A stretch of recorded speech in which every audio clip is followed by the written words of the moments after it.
Okay, तो BGP की video series जैसा कि आप जानते हैं खत्म हो चुकी है और बहुत सारी आई आई गेस 40 प्लस वीडियोस उसके अंदर रही है ना। तो बीजीपी की काफी सारी वीडियोस में हमने काफी सारे छोटे बड़े और important and minor and major concepts discuss किए हैं। और एज प्रोमिस्ड जैसा कि मैंने बोला था कि बीजीपी के बाद हम एमपीएलएस स्टार्ट करने वाले हैं, काफी टाइम से इट वाज पेंडिंग। तो चलिए start multi protocol label switching and एक बार देख लेते हैं कि एमपीएलएस में डिस्कस क्या क्या करने वाले हैं हम लोग।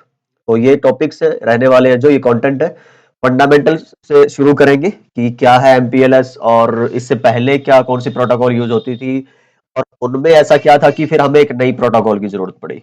ठीक है, तो why MPLS came into existence when we had so many different other वैन technologies, right.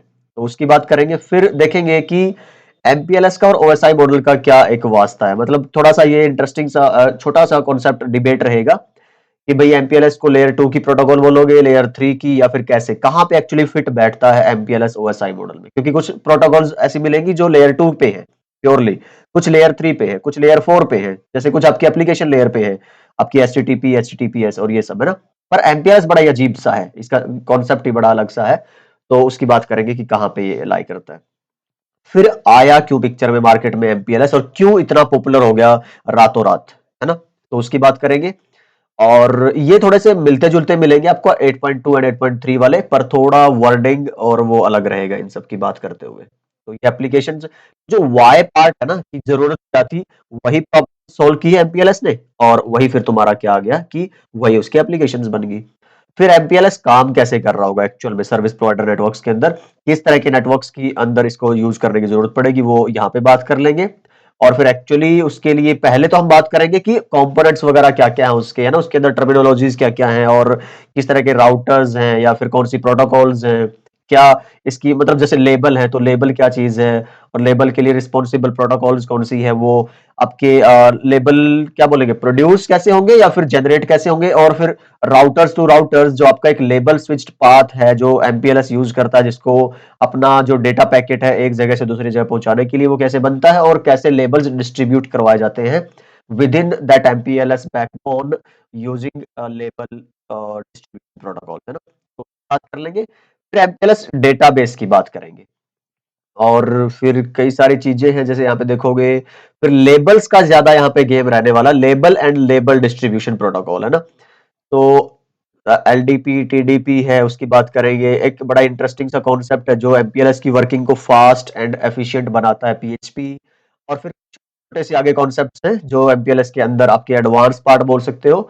And finally MPLS की कॉन्फ़िगरेशन तो खैर हम नहीं शायद करेंगे इस सीरीज में, तो ये एक इंट्रोडक्टरी पार्ट रहने वाला है जिसमें ज्यादातर थ्योरेटिकल डिस्कस करने वाले हैं हम डिस्कशन। और ये इसलिए है कि ज्यादातर लोग हम में से ऐसे हैं, जो मैं टारगेट कर रहा हूं ये सीसीएनपी कोर्स फिलहाल, कि जो पहली बार इस तरह की चीजें और इस तरह की टेक्नोलॉजीज पढ़ रहे हैं, है ना। तो I am not talking about people who are actually working और जिनको पहले से पता है एमपीएलएस पे काम कर रहे, नहीं, ये उनके लिए फिर उतना ज्यादा सा, हाँ आपको पता है हमेशा मेरे नोट्स में कुछ ना कुछ तो ऐसा मिलेगा आपको जो डेफिनेटली नया सीखने को मिलेगा ही मिलेगा, है ना। एक तरह से आपकी रिवीजन होगी या वो सारी बातें, पर ये डेडिकेटेड है ज्यादातर उन लोगों के लिए जो पहली बार इस टेक्नोलॉजी को सीख रहे हैं। ठीक, जैसे जैसे हम आगे बढ़ते जाएंगे एनआरसी की लैब्स और ट्रबल शूटिंग वाले पार्ट में, फिर हमारा डिवाइस जो वर्चुअलाइजेशन वाला पार्ट है, वहां पे वीपीएन वी4 है, एमपीबीजीपी की बात है, वीआरएफ की बात है, तो वहां पे फिर मैं कॉन्फ़िगरेशन वगैरह ये सब आपको करूंगा सारा एक एक स्टेप बाय स्टेप, पर हाँ इसमें ज्यादा थ्योरी रहने वाली है। चलिए जी, ओके, तो शुरू करते हैं एमपीएलएस के फंडामेंटल से। अच्छा, अगर आपको ध्यान हो ना तो शायद मैंने एक वीडियो जो बनाई थी काफी टाइम पहले, जिसमें हमने बात की थी कि भाई जो आपका क्या बोलते हैं प्रोवाइडर लेवल का जो नेटवर्क है, एंटरप्राइज के जो नेटवर्क है वो कैसे काम करते हैं, मेरे को ऐसे ही ध्यान आ गया तो ये स्क्रीनशॉट लिया मैंने वहां उस वीडियो में से। तो इस तरह का एक वीडियो मैं लिंक डाल दूंगा डिस्क्रिप्शन में, अगर आपने नहीं देखा तो जरूर देखिएगा। ये वाली वीडियो और एक कैंपेरिया नेटवर्क वाली वीडियो तो आपको जरूर देख लेनी चाहिए, अगर आप बिल्कुल भी आपने कुछ नहीं कर रखा, आपका इंटरव्यू आपका एग्जाम में कुछ भी है, तो ये वाली वीडियोस तो आपको जरूर देखनी चाहिए। इनको बहुत सारी इंसाइट मिलेगी आपको एक्चुअल फिजिकल नेटवर्क्स की, है ना। इसमें आप अगर यहाँ पे देखें तो हमने क्या डिस्कस किया था कि भाई कुछ छोटे मोटे कस्टमर्स हैं, कुछ नॉर्मल यूजर्स हैं, कुछ आपके कॉर्पोरेट ब्रांचेस भी हो सकती है। तो उनमें क्या करना था उन लोगों ने, जैसे यहाँ पे आप देखो तो ये मैं क्या डिस्कस कर रहा हूं फिलहाल कि वाई एमपीएलएस, और एमपीएलएस का ऐसा बेनिफिट क्या है, एमपीएलएस मार्केट में है क्यों, इंट्रोड्यूस ही क्यों करवाया गया था एमपीएलएस, क्या सबके लिए एमपीएलएस है? नहीं, एमपीएलएस है आपके, जैसे मान लो आईबीएम है, ठीक, और उसकी ये फर्स्ट ब्रांच है यहाँ पे, और मान लीजिए कहाँ पे, यही है क्या, हाँ ये पर्पल वाले, और आईबीएम की ही ये सेकंड ब्रांच है, और इस तरह से आईबीएम की तुम्हारे पास 50, 100, 500 ब्रांचेस है, और सिर्फ चलिए इंडिया की बात कर रहा हूं मैं, ठीक है।